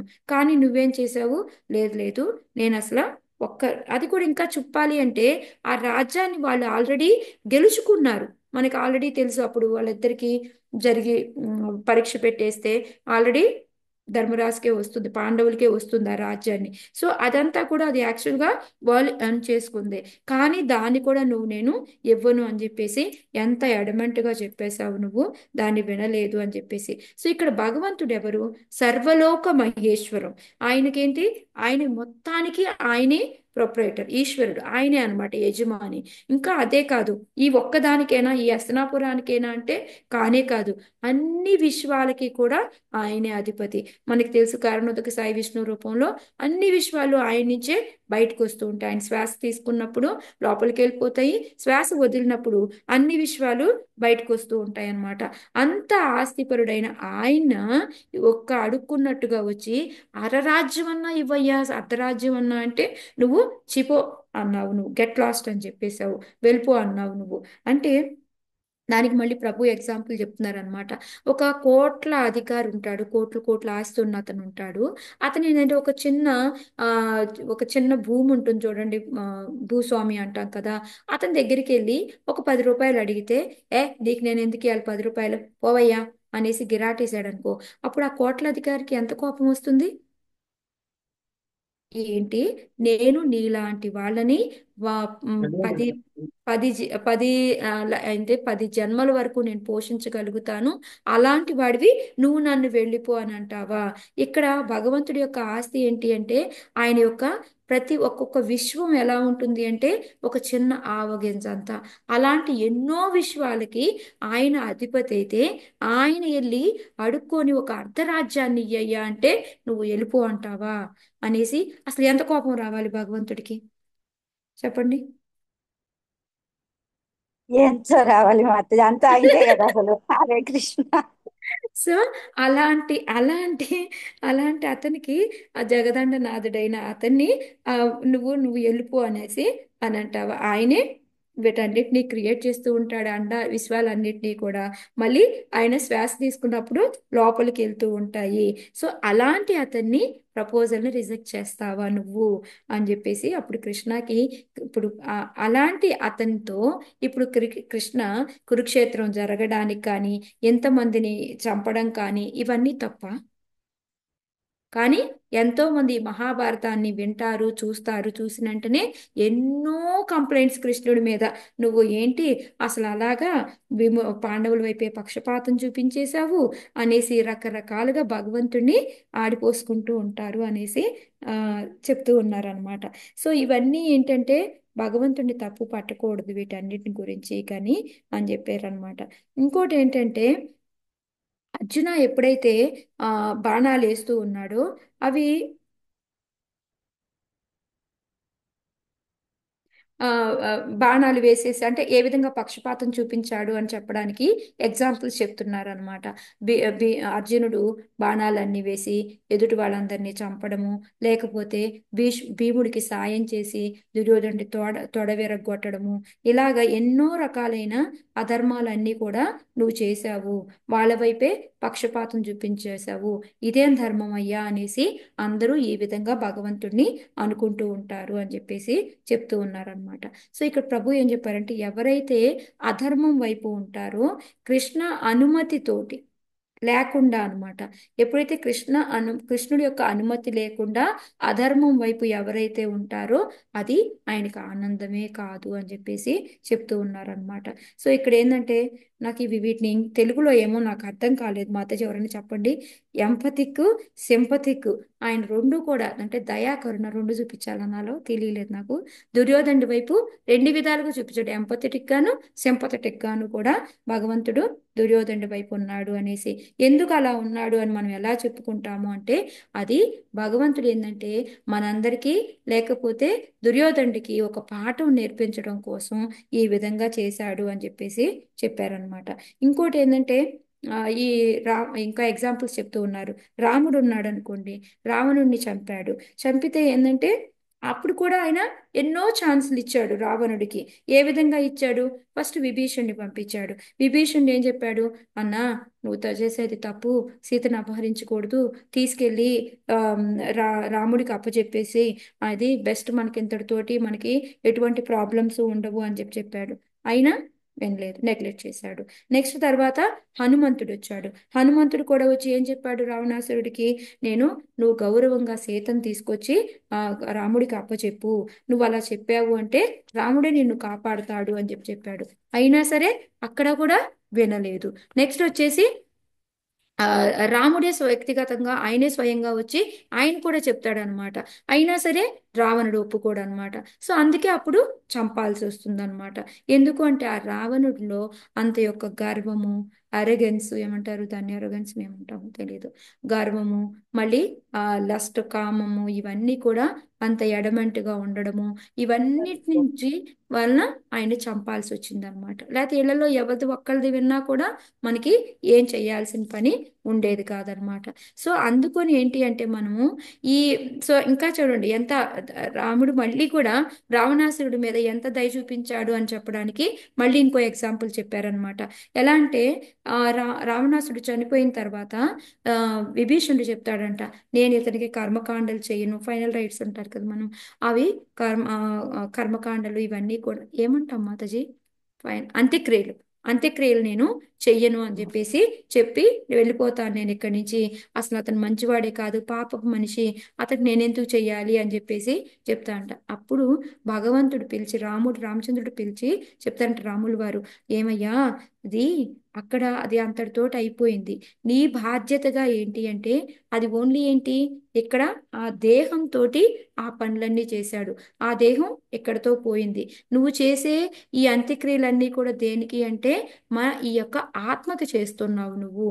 సో అందుకొని నువ్వేందంటే అలా తప్పు, నీ బాధ్యతగా నువ్వు వెళ్ళి నువ్వు అంత్యక్రియలు చెయ్యి అని చెప్పేసి పంపిస్తాడంట. చూడండి ఏ విధంగా భగవంతుడు దయా కరుణ ఇవన్నీ కూడా చూపిస్తాడు. అది ఓన్లీ ఏంటి భక్తులకే అని అనుకుంటాము, అలా కాదు. ఇక్కడ విభీషణుడు నిరాకరించినా కూడా ఆయన దగ్గరుండి ఆయనకి అంత్యక్రియలు చేయించారు అని చెప్పేసి. అదే విధంగా ఇక్కడ కృష్ణ కూడా ఏంటి అంటే వాళ్ళ ఆయుష్ను దొంగలించినప్పటికీ కూడా వాళ్ళకి మళ్ళీ మోక్షం కలిగేలాగా మంచే చేశారు అని చెప్పేసి చెప్తూ ఉన్నారు అనమాట. సో ఆ విధంగా ఏంటంటే భగవంతుడు ఏంటంటే చంపినా మనల్ని శిక్షించినా అదే పొలిటికల్గా కానీ మానిపులేట్ చేసి కానీ ఇంకా ఏ విధంగా అయినా కూడాను అది మనకి మంచి అని అనుకోవాలి, అది మనకి ఫేవర్ చేస్తున్నట్టే భగవంతుడు మనకి అనుకోవాలి. ఎప్పుడు కూడా ఆయన మనకి నిజమైన సుహృతుడు, మనందరికీ కూడా మనం ఎప్పుడు ఆయనకి దాసానుదాసులుగానే ఉండాలి, ఇది మనం తెలుసుకోవాలి అని చెప్పేసి చెప్పారనమాట. సో ఎట్లాగంటే ఇంకో ఎగ్జాంపుల్ కూడా, ఒక తల్లి ఉందనుకోండి, బిడ్డని ఒక్కోసారి శిక్షిస్తుంది, ఒక్కోసారి ఏంటంటే కొడుతుంది, ఒక్కోసారి తిడుతుంది. ఇవన్నీ దేనికోసం చేస్తుంది, వాళ్ళ మంచి కోసం చేస్తుంది. అదే విధంగా ఇక్కడ కూడా ఏంటంటే భగవంతుడు మళ్ళా మంచి కోసమే దీన్నిలాగా ఆ అసురులందరినీ చంపడం అనేది చేసింది. ఆ సిచ్యుయేషన్ అంతా క్రియేట్ చేయడానికి కారణం ఏంటి అంటే వీళ్ళకి మంచి చేయడానికి అని చెప్పేసి చెప్తూ ఉన్నారనమాట. సో ఇలా ఏంటి అంటే మనం చంపితే తప్పులు చేయడం అని అనుకుంటూ ఉంటాం కదా, అలా ఏం కాదు. పనిష్మెంట్ అనేది కూడా మనల్ని సరి చేయడానికి, ఇది మనం ఎప్పుడు కూడా గుర్తుపెట్టుకోవాలి అని చెప్పేసి చెప్తూ ఉన్నారు. ఇంకోటి ఏంటంటే ప్రభు చాలా మంచి పాయింట్ చెప్పారు. మనకి ఈ పనిష్మెంట్ ఇచ్చారు అంటే మనల్ని రిజెక్ట్ చేసినట్టు కాదు. మనల్ని రిజెక్ట్ అంటే ఏమంటాము, మనల్ని రిజెక్షన్ ఏమంటారు మాతాజీ, తిరస్కరించడమేనా, తిరస్కరించడమే కదా.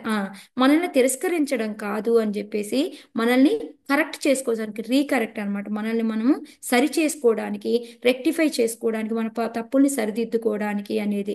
సో మనకి భగవంతుడు ఎప్పుడైనా ఒక శిక్ష కానీ ఏదైనా వేస్తే మనం ఏమనుకోవాలి అంటే భగవంతుడు నన్ను తిరస్కరించలేదు, నేను సరిదిద్దుకోవడానికి నాకు ఇంకో అవకాశం ఇచ్చాడు అనేది చెప్పాలి అనేసి చెప్పారనమాట. మనల్ని ఎప్పుడూ కూడా భగవంతుడు తిరస్కరించడు, మనకు సరిదిద్దుకోవడానికి ఒక అవకాశం ఇస్తాడు అనేసి, అది ప్రతి ఒక్కరికి కూడా ఇస్తారు. అదే మన హోప్. ఎప్పుడు కూడా మనం ఏదనుకోవాలి, ఇదే అనుకోవాలి అని చెప్పేసి చెప్పారనమాట.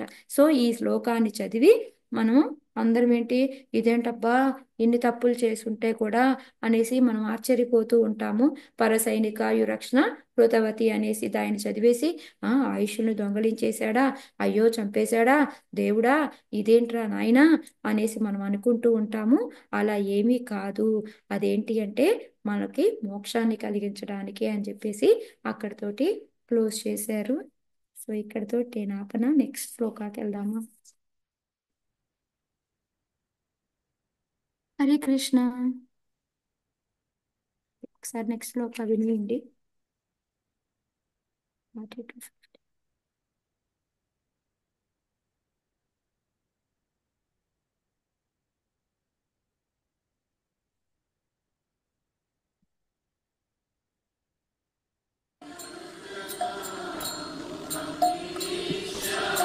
Vyavahita Pritana. He loves everybody and his love is our hope. So you may read this little shloka and you may get little surprised. Parasainika Ayur Hratavati. He is stealing, he is doing haran. He is stealing away all the lifespans of all soldiers. My God, what is this? But he is actually giving them liberation ultimately. So next shloka, our Bhishma says, Vyavahita Pritana Mukham Niriksha.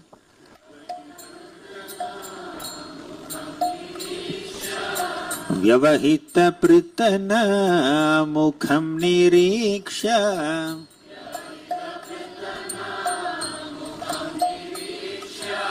स्वजनवधाद्विमुखस्य दोषबुद्ध्या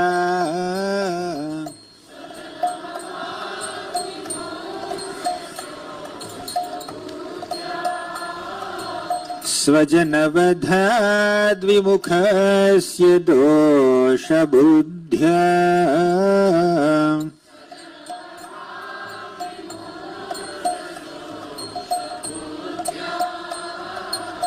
कुमतिमहरदात्मविद्यया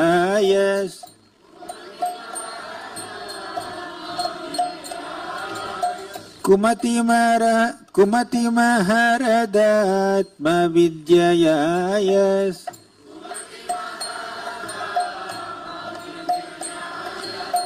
चरणरति परमस्य तस्य मेस्तु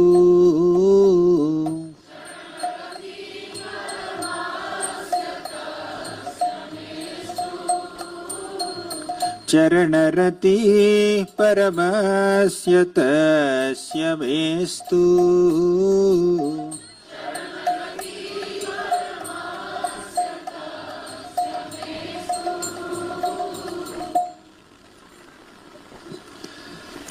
okay Mataji. So ఈ శ్లోకాకి ఏంటి అంటే మెయిన్గా కొంచెం చెప్పేసి ఆపేస్తాను నేను, ఒక 2 minutes చెప్పేసి. సో ఇక్కడ ఏంటంటే ముందు మనకు చూసాము భీష్ముడు ఏం చెప్తూ ఉన్నాడు, అర్జునుడు కృష్ణాని అడిగాడు రథం తీసుకెళ్లి రెండు రెండు యుద్ధ సైనికుల మధ్యలో పెట్టమని చెప్పేసి, రెండు పక్షాల మధ్యలో. సో కృష్ణ కూడా తీసుకెళ్లి పెట్టాడనమాట. ఎంత ఇదిగా అంటే ఒబీడియంట్ గా, చాలా అందంగా, చాలా నమ్రతతోటి నువ్వు అడిగావు కాబట్టి అని అదే పని తీసుకెళ్లి ఆ రథాన్ని తీసుకెళ్లి ఆ రెండు మధ్యలో సైన్యాల మధ్యలో పెడతాడనమాట. సో ఇప్పుడు ఇద్దరు, కృష్ణుడు అర్జునుడు ఇద్దరు చూశారు. సో మనం ఇందా చెప్పుకున్నాము, కృష్ణుడు చూస్తే ఏమైంది, ఆయన వాళ్ళ యొక్క ఆయుష్ని తీసేసుకున్నాడు. కానీ అర్జునుడు చూస్తే ఏమైంది అక్కడ, అర్జునుడు చూస్తే అర్జునుడు చూసి పాప భీతి కులక్షేమ బాధ అన్ని వచ్చినాయి మా దయ కరుణ అర్జునుడికి అన్ని వచ్చినాయి. ఏమొచ్చింది, హరే కృష్ణ. అంత కన్ఫ్యూజన్ వచ్చింది. నేను ఏంటి ఇప్పుడు ఆయనకి ఎమోషనల్ గా ఒక రకమైన భావోద్వేగంలోకి వెళ్ళిపోయాడు. నెక్స్ట్ ఏంటంటే నేను అసలు ఏం చెయ్యాలి అని ఒక కన్ఫ్యూజన్ వచ్చేసింది. సో ఇవన్నీ వచ్చాయి అన్నమాట. సేమ్ మనకి 11th chapter లో వస్తుంది కదా, కాలోస్మిన్ లోకక్షయ ప్రవృత్తినని, నేను కాలాన్ని అందరినీ తగ్గించుకుంటూ తగ్గించుకుంటూ వెళ్తూ ఉంటాను అని చెప్పేసి అది చెప్తున్నారు కదా, వాళ్ళ వృద్ధిని తగ్గిస్తూ ఉంటాను అని చెప్పేసి. సేమ్ ఇలాగైందంటే మనకి విరాట్ రూపం మనకి 11th chapter లో చూసాము. కాల రూపం అది ఎలా ఉంటుంది, వందలు వేలు తలలు అవన్నీ కూడా భగవంతుడి యొక్క నోట్లోకి వెళ్తా ఉంటాయి. ఆ నోట్లో నుంచి ఏమొస్తుంది, ఒక అగ్నిలాగా మంట రగులుతూ ఉంటుందన్నమాట. దానిలోకి వీళ్ళందరూ ఎవరు, కర్ణుడు, శకుని, దుర్యోధన, దుశ్శాసన, భీష్మ, వీళ్ళందరూ కూడా లోపలికి వెళ్తూ ఉంటారు. వెళ్ళి వాళ్ళందరూ ఏంటి ఆ మంటల్లో కాలిపోతున్నట్టు మనకి కనిపిస్తూ ఉంటుందన్నమాట. అప్పుడు అర్జునుడికి ఓ మై గాడ్ ఏమైపోతుంది, ఏంటిది, వీళ్ళందరూ కూడా యోధులందరూ కూడా అలాగా మంటల్లోకి కాల రూపంలోకి అలా వెళ్ళిపోతూ ఉన్నారు. వెళ్ళిపోయి ఏమవుతుంది, ఆ దంతాల మధ్యలో ఇరుక్కుపోయి ఉన్నారు. ఆ దంతాల మధ్యలో పడి గ్రైండింగ్ అయిపోయినట్టుగా పొడి పొడిగా అయిపోతూ ఉన్నారు అని చెప్పేసి. సో ఇక్కడ కృష్ణుడు ఏంటంటే అర్జునుడికి ఇది రూపంలో ఆల్రెడీ ముందే చూపించేశాడు అనమాట. ఇక్కడ జరగబోయేదాన్ని ముందే ఆయనకి వాళ్ళందరూ చనిపోయారు, ఫ్యూచర్ ఎలా రాబోతుంది అనేది ఆయన ముందే చూపించాడు అనమాట. సో దాని తర్వాత ఇంకా శ్లోకం చెప్పి విశ్వరూపంలోది అనంత బాహు అనంత నేత్ర ఉంది కదా, ఆ శ్లోకం పాడేసి ఆ విశ్వరూపం అనేది ఎలా ఉంటుంది అంటే అనేక చేతులతోటి, కాళ్ళతోటి, కళ్ళుతోటి, నోటితోటి, నాలుకలతోటి ఇలాగా మొత్తం అంతా కూడా వ్యాపించి ఉంటుందన్నమాట.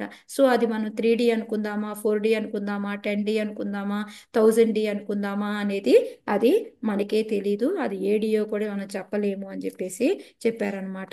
సో ఇంకా ఎటు చూసినా కూడాను మనకి ఎటు దిక్కుగా ఇలా చూసి ఎటు చూసి ఎటు చూసినా కూడా ఆ విరాట్ విశ్వరూపం అనేది కనిపిస్తూ ఉందన్నమాట. నెక్స్ట్ కాల రూపంలో ఏం చూపించారు అంటే ఆయన ఆయనకి మనకి భూత వర్తమాన భవిష్యత్తులో ఏం జరగబోతుందో అదంతా కూడా ఒకే చోట చూపించారు. విశ్వరూపం అంటే ఏంటి అంటే అన్ని విశ్వాలని కూడాను ఒకే చోటకి తీసుకొచ్చి చూపించడమేమో విశ్వరూపం అయితే, కాలరూపం అంటే ఏంటి అంటే మనకి భూత భవిష్యత్ వర్తమానం అంటాం కదా, వాటన్నిటిలో జరిగే అన్నిటినీ కూడా ఒకే చోట చూపించడం అనమాట. సో విశ్వరూపము దీనికి అది తేడా అని చెప్పేసి చెప్పారనమాట. సో ఇక్కడ ఏంటంటే అప్పుడు భీష్ముడు చనిపోవడం చూశాడు, జయద్రథ చనిపోవడం చూశాడు, దుర్యోధన చనిపోవడం చూశాడు. వాళ్ళందరూ కూడా ఆల్రెడీ ముందే భగవంతుడు డిసైడ్ చేసి పెట్టున్నాడు. వాళ్ళందరినీ అది ఆల్రెడీ ఎగ్జిక్యూట్ కూడా చేసాడు అనమాట. అదంతా కూడా ప్లానెడ్ ప్రకారంగా ఆల్రెడీ ఉందన్నమాట.